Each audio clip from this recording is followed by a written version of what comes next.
Americans. Also, I'd like to welcome or ask all of you to, if you'd like to stay around afterwards for some cookies and conversation. And at this point, I'd like to ask you to please join me in welcoming Senator George McGovern.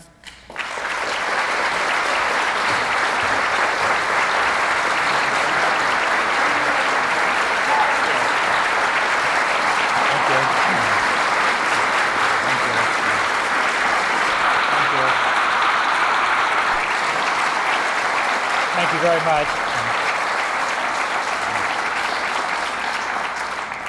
Well, thank you very much for the warm welcome and also for coming out on a balmy April night, Sunday at that. I'm very pleased to see all of you here. I come back to Ames with lots of pleasant memories of previous visits here. In 1972, when I was a candidate for the Democratic nomination, the first test came here in Iowa, and while I didn't win, I came in a strong second, which started a lot of speculation that maybe I might go all the way to the nomination, which I eventually did. But I've been back here numerous times since then and have always enjoyed my visits to this university, so it's nice to be back here tonight. I know this is called the lecture committee, and I have a 12-page lecture here, but I think I'll leave it in my pocket. And if it's agreeable with you, I'll just talk about some of my views on the current political scene and the direction in which I think we ought to be moving, some of the problems that liberals face and also conservatives, because I think that both liberalism and conservatism are somewhat in a crisis at the present time. I'm well aware that some of you may be wondering why anyone who lost 49 out of 50 states was invited here to tell you what's going on in American politics, but it may have been done on the perfectly reasonable assumption that sometimes we learn as much in politics as in life from our disappointments and our failures as we do from the successes and the more joyful experiences that we have in life. I was in Munich, Germany a year ago at the University of Munich, where I was a guest professor in the summer school, and there was a reception given on the first night I was there by the American consul in Munich, and his 8-year-old son attended that function, and he was under the impression that I had been elected President of the United States. When I explained to him the cruel facts, what had actually happened, he first appeared a little crestfallen, and then he said, "Yeah, but Senator McGovern, remember, you came in second." And so I take consolation in that. There are only 50 Americans in the 200-year history of this country that ever came in second in a bid for the presidency. So unless you're one of those 50, don't knock it. It's a great privilege to come in second in a race for the presidency of the United States, and I did learn some things from that experience. It's even possible that the country has learned something in the years since 72.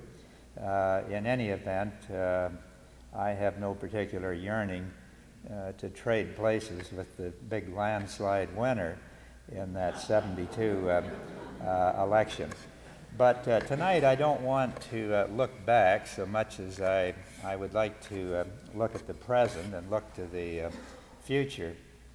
We've just come through an election, a national election, in which liberalism was under severe attack from candidate George Bush, and there's no doubt that he made some telling and I think damaging blows in the course of that campaign. He was allowed, I think mistakenly, to define liberalism all during the summer and fall of the election year without very much rebuttal. From the Democratic camp. Liberals were defined as people who were sympathetic to Willie Horton, They won't even salute the flag. They support the American Civil Liberties Union. You can't get much more subversive than supporting civil liberties. And in any event, all of this went on with very little rejoinder on the part of the Democratic campaign. As I say, I think that was a great mistake, because we do need to look at the record on a movement as important as liberalism before we set it aside. It's my own view that liberalism, since the days of Thomas Jefferson, roughly the life of the Republic, has been the most constructive and dynamic political tradition in our history. I think it still is. And indeed, I would remind you here tonight that it's very difficult, maybe impossible, to think of any constructive national program that now has the endorsement of both Republicans and Democrats that did not begin as a liberal initiative over conservative opposition. If there's anyone here who can think of a valuable national program that we all now generally support, which began as a conservative initiative over liberal objections, I'd like to know what it is. I can't think of any such. But I do know that in 1987, when the stock market crashed, and President Reagan finally agreed to sit down with members of Congress and compromise on the budget and on the tax program to do something about the deficit that was believed to have contributed to the instability in the stock market, he said, well, I'm willing to go to the conference room and negotiate anything except Social Security. I'm not going to compromise on Social Security. That program remains intact. Well, if there's any program of the last 50 years that's more symbolical and substantively representative of liberalism than Social Security, I don't know what it is. It's certainly as important as any other landmark legislation in liberalism. It was opposed by conservatives initially. And as a matter of fact, in his first year in the White House, President Reagan tried to cut it back, only to be defeated by the Senate 98-0. Even Jesse Helms voted against cutbacks in Social Security. And from that day to this, President Reagan's been an ardent defender of Social Security. I mention that simply because it's one of the more obvious landmark aspects of liberalism. But so is the case with Medicare and with the rural electrification program that has lighted up the prairies across South Dakota and Iowa and the Great Plains all over the country. This was a liberal program bitterly resisted by the private power companies and the conservative interests. Student loans. I was on the program that drafted the first student loan program. We called it the National Defense Education Act. That was the only way we could get it passed, to call it national defense. Once we put that label on it, it went through with a hoop and a holler. And we were trying to catch the Russians with their Sputnik program. When it was pointed out by a few of our scientists that they were doing better on physics and mathematics than we were, we got the National Defense Education Act. But it was opposed by conservatives, and the way was led by liberals. It's true with civil rights. One of the great success stories, obviously an incomplete story, it still isn't over yet, but one of the great success stories in American history is the civil rights movement of the 1950s and the 1960s, spearheaded by the late Martin Luther King and others, that actually engineered a peaceful revolution in this country. It didn't bring full equality to all the blacks in America, but it was an enormous step forward, and it was done without a major violent struggle. Some people were killed in the effort, but basically it was a great legislative and judicial and executive victory on behalf of our fellow humans, the blacks of this country, and it was largely spearheaded by liberals over conservative oppositions. I regret to say it's one of the reasons why the Democrats have lost the South in the years since then. But the South is coming back as more and more black people participate in the elections in that part of the country and in those southern states. But the point I'm trying to make here tonight is whether you're talking about the civil rights movement or the women's movement or the environmental movement, which is so desperately important today, the move to save our environment, or whether you're talking about student loans or even guaranteed bank deposits. Thank God for guaranteed S&L deposits these days. All of these things began as liberal initiatives. So my suggestion here, the next time liberals are under attack by a George Bush type campaign, he should be asked bluntly which one of these liberal programs he wants to repeal. If he doesn't like liberalism, which one of these programs engineered and pioneered by liberals would he repeal? And if he wants a kinder and gentler America, how's he going to get there without liberals and without the compassion that represents the liberal movement in this country? Now, let me hasten to add that all of what I've said about liberalism is not to imply that I'm against conservatives. I think conservatism plays a vital role in American politics. It helps sharpen the debate. It challenges the role of government in our lives. It challenges the funding of programs, the administration of those programs. It raises questions about every aspect of government that need to be raised. There's nothing wrong with a country having a good, strong conservative tradition. Conservatives historically have believed in a balanced budget.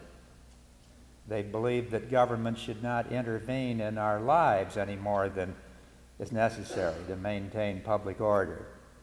And those are concerns that are worth hearing.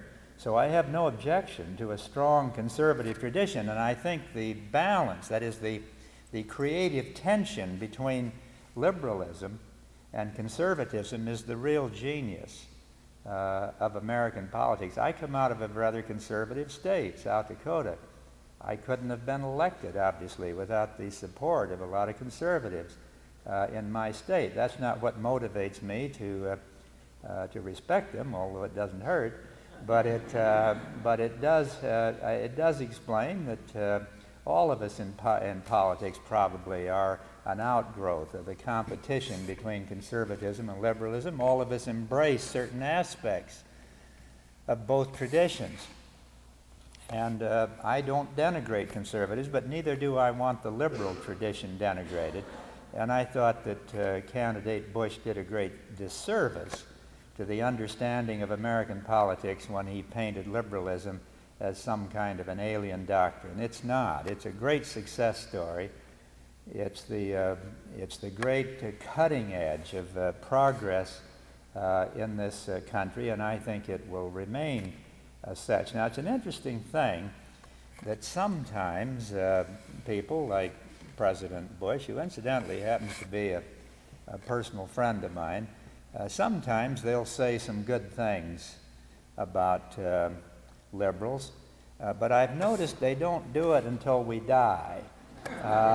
If you listen to the speeches of Ronald Reagan and George Bush and Jack Kemp and other leading conservative spokesmen, you'll hear them speak rather favorably about Franklin Roosevelt or Harry Truman.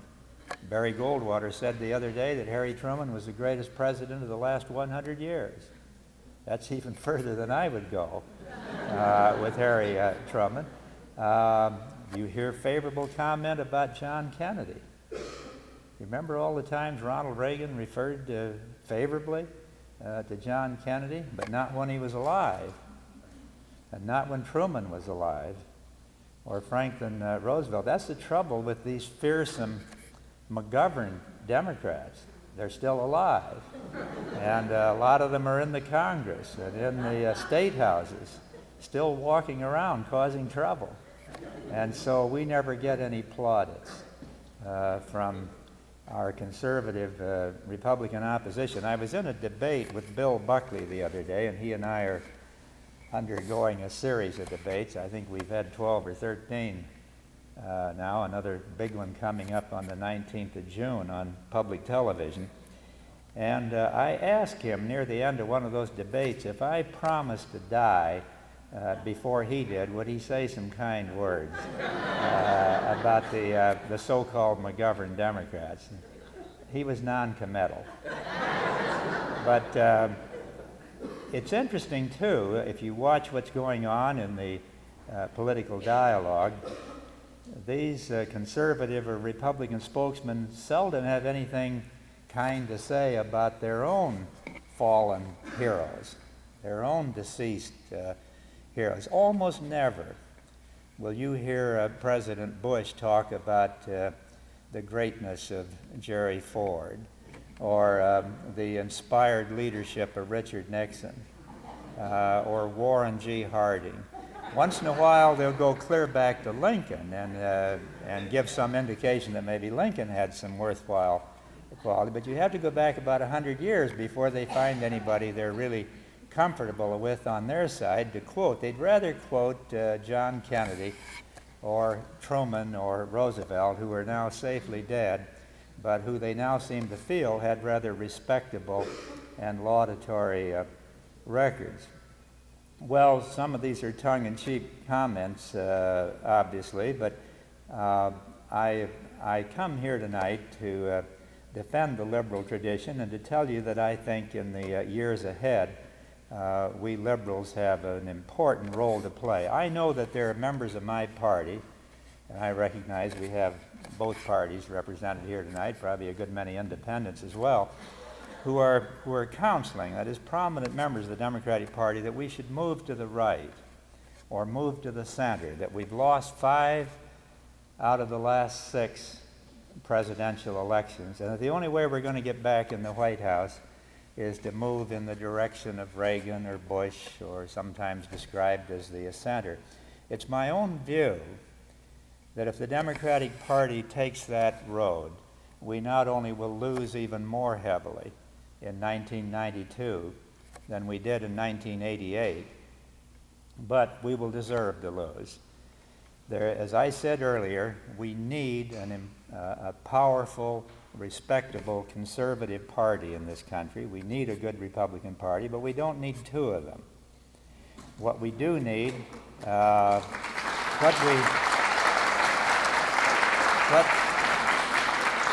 what we do need is a frank recognition that President Bush, while I think historical circumstances will impel him in a more liberal direction than he's ever gone before he gets through, that nonetheless he represents the conservative movement, just as President Reagan did. The Republican Party is essentially a conservative party. There's nothing wrong with that.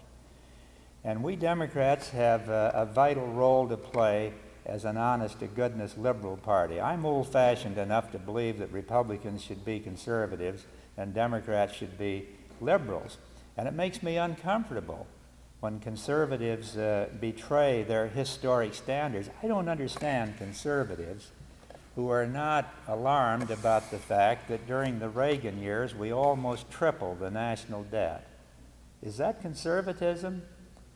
To cut taxes and increase military spending and dump the whole resulting deficit on future generations? I don't think that's the way authentic conservatives operate. I think traditionally they've believed in a pay-as-you-go approach. If you're going to go into a military spending splurge, you don't cut taxes, you increase taxes. Either that or you do what President Eisenhower did in 8 years, you don't allow any increases in military spending.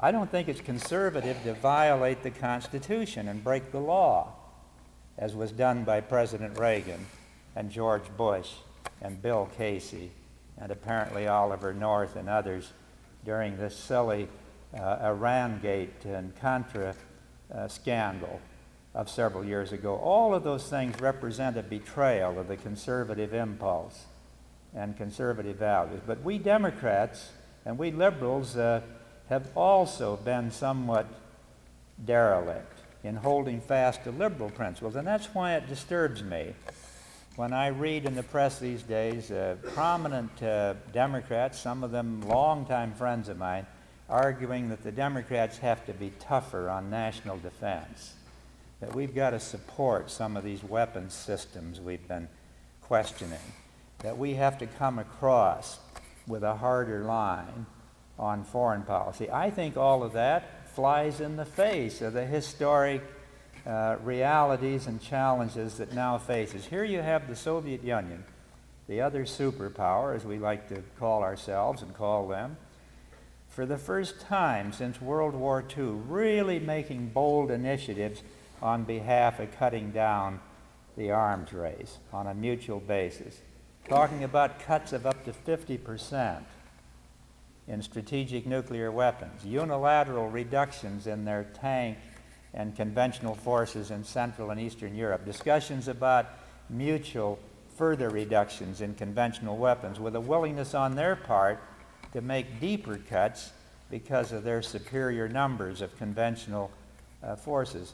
Why would it serve the interests of the American public and the American taxpayer in the face of those opportunities for the Liberal Party in this country, the Democrats, to now come down on the side of bigger defense outlays for the United States? It isn't a contribution to our defense.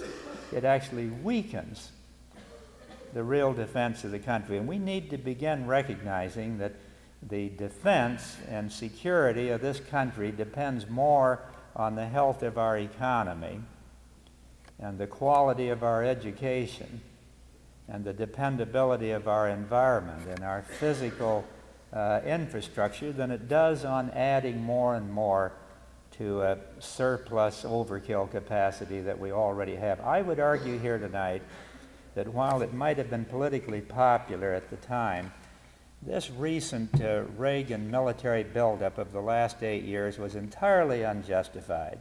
It was based on the fallacy that the Soviet Union was ahead of us in strategic nuclear weapons and other fundamental sources of military power, and that we had to catch up before it was safe to negotiate arms reductions. A complete misreading of the situation. The Soviets have never been ahead of us in strategic nuclear power. They have some margin of superiority in absolute numbers of troops on the ground and tanks on the ground, but they also have 1 billion Chinese at their back and the NATO alliance on the other side. We're surrounded by 2 oceans with Canada on the north with the mounted police and Mexico on the south that probably is capable of taking on the Louisiana National Guard. But the notion that somehow we're a beleaguered country, overwhelmed by Soviet military power, is a sheer myth. And I think the quicker we lay that to rest and recognize that the real threats to American security are not military. They haven't been military at any time in the last 20 or 25 years. That the real threats to the well-being of this country is the fact that we've got a $200 billion drug traffic that's destroying the health and security of millions of people. We've got a declining educational quality in many of our communities. We have too many people idle. We have too many people poorly trained. We have an environment that's being steadily polluted with serious jeopardy to our children and our grandchildren and generations to come. We have a crumbling physical infrastructure. We have an agriculture that's still shaky and not on a fully firm basis. These are the things that have to do with the security and defense of America. We need a new definition of national defense. When I first came into public life, what we now call the Defense Department was called the War Department. And some public relations genius conceived the idea of changing the name to the Defense Department. How can you be against defense? Anything with a defense label. As a consequence, every silly boondoggle that anybody could dream up at the Pentagon sooner or later gets a constituency for it that starts to lobby for it, and pretty soon, if you don't go along with these silly proposals, you're branded as soft on national defense. The truth is that we need some people that are courageous enough and hard-headed enough and realistic enough and with enough common sense to stand up to this mushrooming arms race and say that enough is enough and begin careful planning to utilize some of these monies now being misallocated to what's called defense to purposes that will really strengthen America and, I would argue, increase our influence and our respect around the world. I think that Gorbachev understands some of these things. I'm not under any illusions that he's fallen in love with the United States, but I think he's a tough-minded, realistic man who understands that the new sources of power in the world are economic rather than military, that it's a no-win deal for the Soviets to be in an open-ended arms race with the United States. They can't win an open-ended arms race with a country that's so much more prosperous than they, and they can't do the kind of things they need to do for their own people if they're going to be wasting a major part of their resources on this self-defeating arms race. I think they learned in Afghanistan, as we did in Vietnam, that military adventurism into the third world is not a paying proposition. It doesn't work. It's ineffective. It's not one of the ways to win influence and power in this third world where most of the residents of the planet reside. So there are new realities that are being recognized in the Soviet Union. I give former President Reagan whatever credit is due in recognizing in Gorbachev a change in direction, in entering into at least one significant arms control program with him that eliminated a whole category of nuclear weapons, the intermediate range weapons in Western Europe and on the Soviet part in Eastern Europe. So that's a step forward. But even a conservative leader like Margaret Thatcher has said Gorbachev is the kind of man the West can do business with. And I think that's true, and I think it's in our interest to encourage him by responding to the kind of initiatives he's offered. I'm getting very impatient with the Bush administration's constant statement that they're evaluating these programs and undertaking a study, and at some point maybe we'll have some initiatives of our own. I recognize that it's early in the Bush administration, but President Bush is not new on the scene. He's been in national politics most of his life. He sat in the vice presidency for 8 years. Surely there must have been some spare moments there when he had a chance to think about the direction in which he'd like to see this country move. But the time has come for liberals to move with all the influence they have to press this country in the direction not of a greater commitment to militarism and a harder line on foreign policy, just the opposite. The time has come for us to begin defining new perspectives on American security, taking care of our society, recognizing the real needs of the third world and of our friends around the globe, and working in that direction. That is really the way to the kinder and gentler America that President Bush has spoken of. Let me just give you one statistic to illustrate what I'm talking about. I noticed in the budget the other day in going through it that we allocate $300 million to the entire third world for the purposes of the environment, environmental programs, which sooner or later affect all of us, for energy, and for family planning and population programs. $300 million. You may think that's a lot of money to give to the third world until you put it up with the figure that appears nearby in the budget, which indicates we're giving them $5 billion a year in armaments, in military equipment. Why? Why do we give these poor developing countries $5 billion in armaments?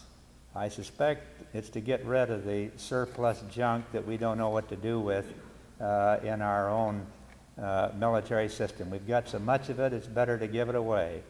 And so we unload $5 billion of lethal weapons on an unstable but emerging part of the world and leave them with their environmental contamination, their exploding populations, their absence of energy, alternative energy sources.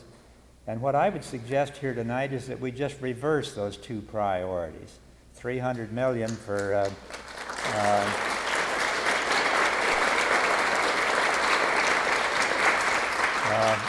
$300 million on the assumption that there might be some constructive uses for a limited number of arms in some countries that are under pressure, and $5 billion for global environmental programs, energy development, population and family planning. And this is the direction in which I think the liberal movement ought to move. I conclude on this note. We're in the third year of a 3-year bicentennial observance of the American Constitution.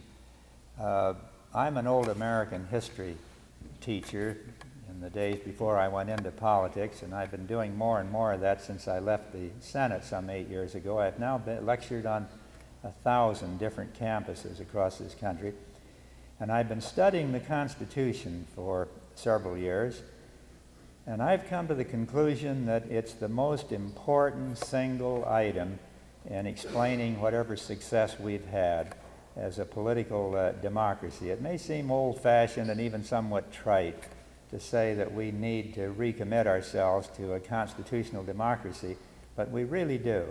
If you look at what has happened to our system in the years since World War II alone, just take this period since 1945, we've had steady encroachments on the Constitution from Democrats and Republicans alike in the White House, and a dereliction of duty on the part of the Congress in monitoring these violations on the part of what we've come to call imperial presidents.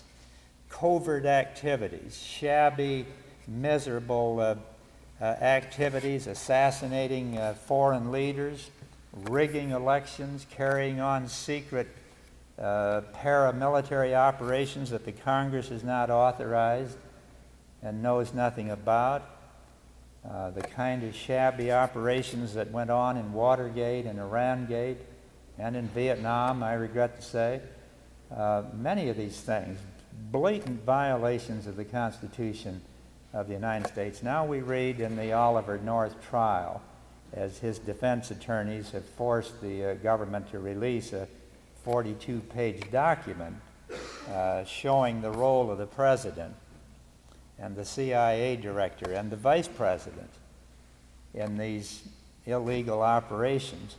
And notwithstanding Mr. Bush's claim that he was out of the loop during the Iran-Contra shenanigans, it now is demonstrated that he played a key role, was at one point sent as a special emissary by President Reagan to the president of Honduras and offered him what can only be described as a bribe in the form of American foreign aid and military shipments in return for Honduras, the Honduran government helping the Contras, which the Congress had said was illegal for the administration to do any longer. And so they did an end run through the National Security Council, through Colonel North, through private suppliers and adventures to bypass the intent of Congress and supply aid through third countries at the expense of the American taxpayer, with no accountability to the taxpayer, all the time lying to the Congress and contending that they weren't engaged in this kind of activity. This is what I'm talking about when I say there's a need for a new commitment to constitutional government in this country. If I could make any one word of advice to both conservatives and liberals in the White House, it would be to heed the Constitution. George Washington said a few days after the Constitutional Convention adjourned back in 1787 in a letter to his nephew that he did not think that those who were at that convention were any wiser or better intentioned than those who will come after us. And he left the door open for future generations, our own included, to make those changes in the Constitution that were necessary as conditions changed and as insights improved. But he paid us a great tribute in saying that he thought we were as wise and as dedicated to the well-being of this country as was James Madison and Ben Franklin and Alexander Hamilton and himself and these other 55 people in Philadelphia. If we're going to live up to that faith that Washington expressed in us, we have to do better in insisting on adherence to the Constitution by our elected leaders. The only pledge we ask them to make is to uphold the Constitution. I don't think anybody really expects a president, once he's elected, to carry out every last plank in his platform. We probably don't want them to carry out every plank in their platform, but we do have a right to expect that when they hold up that right hand and put the left hand on the Bible and look the Chief Justice of the Supreme Court in the eye and swear that they're going to uphold the Constitution of the United States, that they will keep that oath. And if they'll do that at our insistence, I think we'll have a more secure, stronger, and a more effective country. And those are goals on which I would hope that conservatives and liberals and independents could unite. Thank you very much for your attention.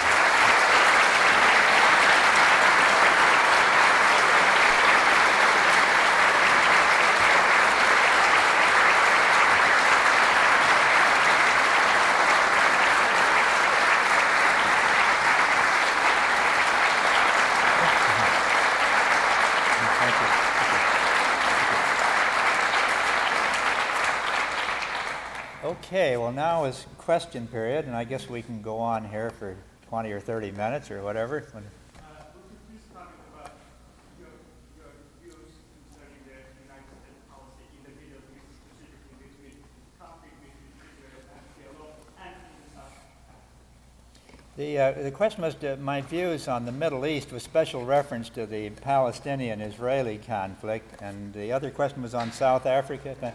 With reference to the Middle East, I think that we have a new opportunity for peace in the Middle East. It's based partly on the fact that the PLO has now recognized Israel and has renounced terrorism and has accepted resolutions 242 and 338 as a condition of the United Nations as a condition for a negotiated settlement of their differences with Israel. This is doubtless brought about in part through the Intifada, the protest organized by stone-throwing young Palestinians on the West Bank. And I think that's captured the attention, if not the admiration, of most people around the world, particularly those who feel somewhat benighted themselves. In any event, it has put sufficient heat on the whole Palestinian movement that Arafat and his people have seen fit to do these things that I've just mentioned. Now it seems to me the United States, having said all these years that if the Palestinians would meet these commitments, that we would start negotiating with them, that we've done that in good faith. Arafat had scarcely made these three concessions, then the United States began negotiations with the PLO through its ambassador in Tunis. I was there recently and met with our ambassador as well as with Chairman Arafat. And I have no doubt that they are interested in progress in these talks. I think that for whatever reason, Arafat is willing to accept the state of Israel. I think they recognize it's a hopeless thing to take Israel on militarily, and that the only hope for some kind of Palestinian self-determination is through a negotiated settlement with the Israelis. At the present time, a sizable segment of Israeli public opinion favors such negotiations on behalf of the Israeli government, but as all here know, Prime Minister Shamir and others in the government are opposed to that, and are flatly opposed to the idea of an independent Palestinian state. If I were an Israeli, even an ardent Zionist, I would want to get into negotiations with the PLO as quickly as possible. There is no hope for security and long-term peace for Israel without an agreement with the Palestinians, and as a practical matter, that means the PLO. There's really nobody else to negotiate with that has the power to carry out either the negotiations or the enforcement of those negotiations in the Palestinian world other than the PLO, and especially the Arafat leadership in that group. So my own view is that the Bush administration and the Reagan administration before them were right in urging Arafat to make these concessions, and they were right in starting negotiations with them. I hope that'll be continued. I hope the Palestinians under Arafat will continue to exercise some measure of restraint, and above all, I hope that the Israeli government will modify its position and at some stage begin negotiations with the PLO. I don't see what they have to lose. There's always some risk in negotiations, but the risks of continued conflict are even greater.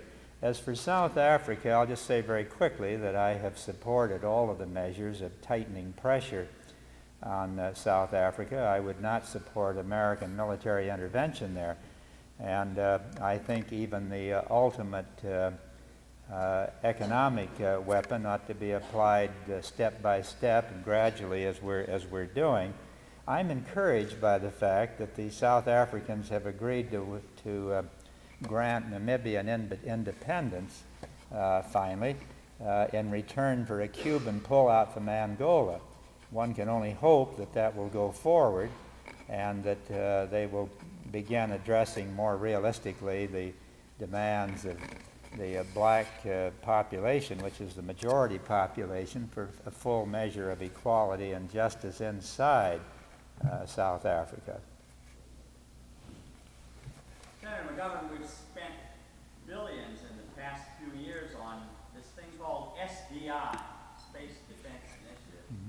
And we all know that in the meantime you could carry a nuclear bomb across the Canadian or the Mexican border in a suitcase if you wanted to blow us up.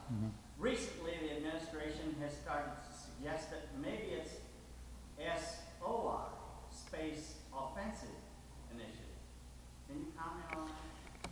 Well, Senator Harkin of this state sits on the Defense Appropriations Subcommittee, which is the crucial committee in the Senate as far as controlling defense expenditures are concerned. He told us earlier tonight that this is precisely what has happened, that once the critics of the system began to puncture the notion that SDI could provide a dependable defense shield for the United States, and I think people who've looked into the system at all know that it can't do that. It doesn't even pretend to provide any defense against submarine-launched missiles.